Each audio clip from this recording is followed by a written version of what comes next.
बिस्मिल्लाहिर्रहमानिर्रहीम।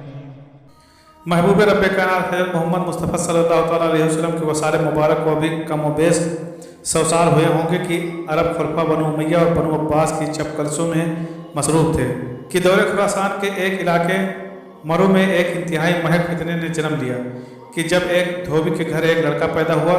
ये धोबी की पहली औलाद थी जो कि उसकी बीवी को 40 साल की उम्र में नसीब हुई थी।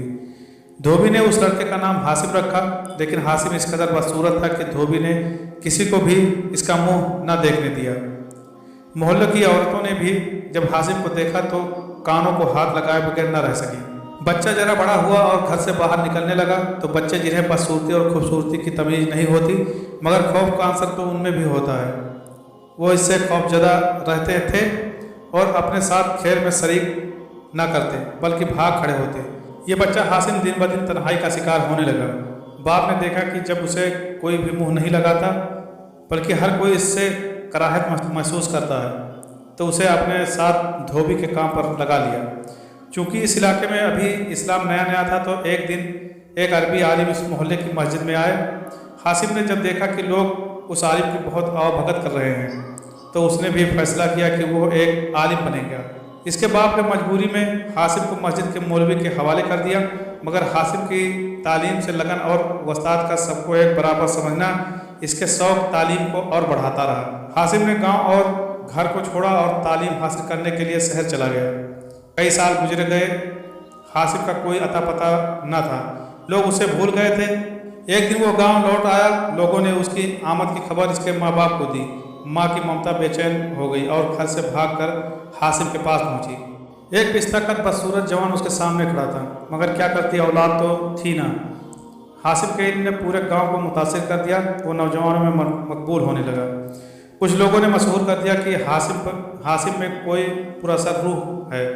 फिर एक दिन हासिम ने एक ऐलान कर दिया कि खुदा उससे बराह रास्त बातें करता है। कुछ नौजवान इस बात को मान गए और उसके साथ रहने लगे। फिर एक दिन उसने अपने मानने वाले नौजवानों को कह दिया कि मुझ में पैगंबर की रूह आ चुकी है।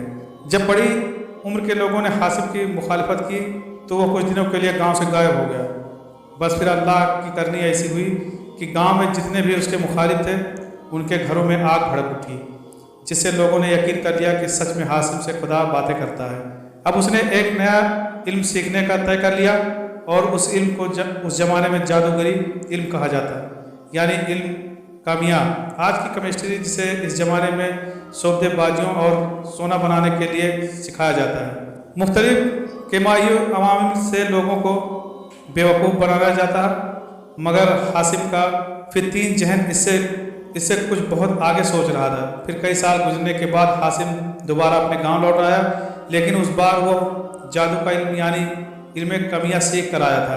अब वो लोगों के सामने मुख्तलिफ तजुर्बात करता तो लोग देखकर हैरान रह जाते। उन्हीं दिनों उसे बुखार हुआ और मुंह दानों से भर गया।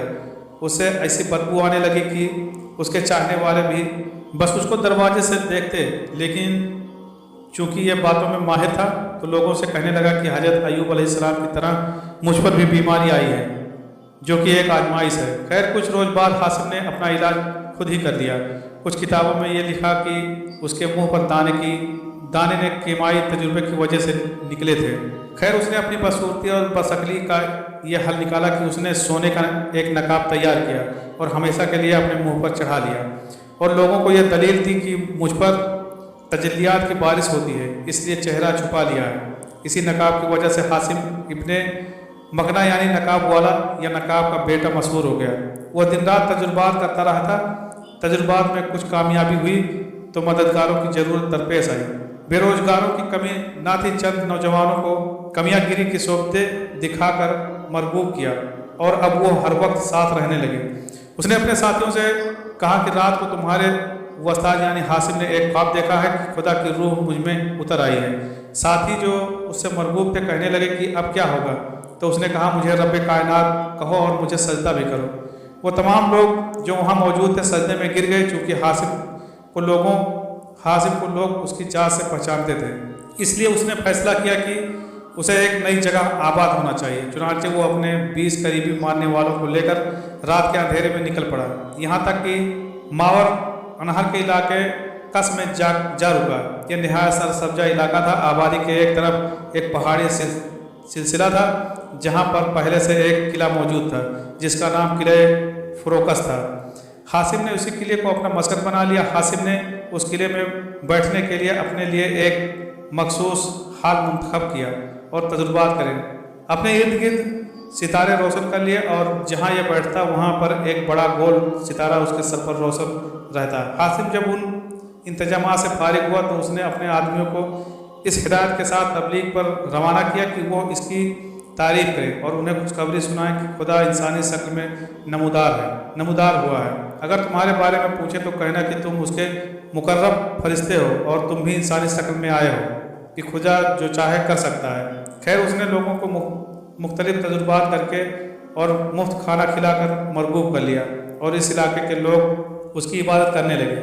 उसने अपने मानने वालों के लिए इनके घरों में चोरी हलाल कर दी जो उसको ना मानते थे और उनकी औरतें और कुंवारी लड़कियां भी हलाल कर दी। अब हासिम ने अपने साथ लाए हुए 20 लोगों को मरवा दिया जो कि उसके साथ उसके गांव से आए थे। तो इस तरह उसने अपने माजी से जान छुड़ा ली। अब उसने अपनी फ़ौज बनाना शुरू कर दी। उस इलाके के गवर्नर अब्बासी खुलफा अल मेहदी बिल्लाह को हासिम की खुदाई के दावे के मुतालिक खबर भेजी, लेकिन खुलफा ने कोई ख़ास तवज्जो न दी। कस के करीब ही एक जगह नक्सद नाम की थी। पहाड़ी इलाका था जो दरख्तों से ढका रहता था। चाँद के सिवा रोशनी का दूसरा जरिया न था। जब चाँद हिलाल की सूरत में होता तो यहाँ गुप्त अंधेरा छा जाता। वहाँ के लोगों ने इसकी शोहरत सुनी तो हासिम इब्ने मकना की शोहरत सुनी तो सोचा कि अगर वो खुदा है तो उसका मसला हल कर सकता है, वरना फिर वो खुदा ही नहीं। कबीले के चंद अफराद उसके पास गए और जाकर अपना मद्दा बयान किया। चूँकि नक्सब के इलाके के लोग जंगजू थे और हासिम चाहता था कि ये भी उसको खुदा माने ताकि उसकी जंगी कुव्वत में इजाफा हो जाए। इसलिए उसने लोगों से कहा कि चूँकि तुम्हारा मसला यह है कि जब चाँद पूरा नहीं होता तो रोशनी कम होने की वजह से तुम्हारे इलाके में अंधेरा छाया रहता है, इसलिए मैं तुम्हारे लिए एक नया चाँद बना सकता हूँ। इसके बाद कबीले वालों ने उसे सजदा किया और चले गए। उनके जाने के बाद हासिम सोच में पड़ गया। अब उसकी खुदाई का इन्हिसार दूसरे चाँद के तुलू होने पर था। उसकी मेहमाती तबीयत ने वादा तो कर लिया था, लेकिन ये कोई मामूली ईजाद ना थी। इसलिए उसने अपनी ख्वाबगाह में ऐसे मसनू सितारे तो ईजाद कर लिए थे कि जो हवा में मलिक और चमकते थे, लेकिन चाँद बनाना और उसको मीलों दूर आसमान पर हवा में बुलंद रखना यह तो मोजज़ाती काम था। उसने सोच लिया था कि अब या तो वो ऐसा चाँद बनाएगा या फिर वो खामोशी से कहीं रूपोश हो जाएगा। चुनांचे कई महीनों के बाद लोगों ने देखा कि रोशनी का एक गोला आसमान की जानिब बुलंद हुआ और कुछ देर बाद नीचे आ गया। फिर ये अमल कई रातों तक जारी रहा। एक रात उन्होंने देखा कि आसमान पर 2 चाँद चमक रहे थे, एक चाँद ज़्यादा फासले पर और दूसरा कम फासले पर। उससे नक्सब का पूरा इलाका रोशन हो गया था। यही वो चाँद था कि जिसे हासिम इब्ने मकना ने अपनी खुदाई का भरम कायम रखने के लिए बनाया था। इसकी रोशनी 30 मील दूर फैलती थी और सुबह होते ही ये चाँद नक्सब के एक कुएं में उतर जाता था। नक्सब के लोग को उनका चाँद मिल गया था।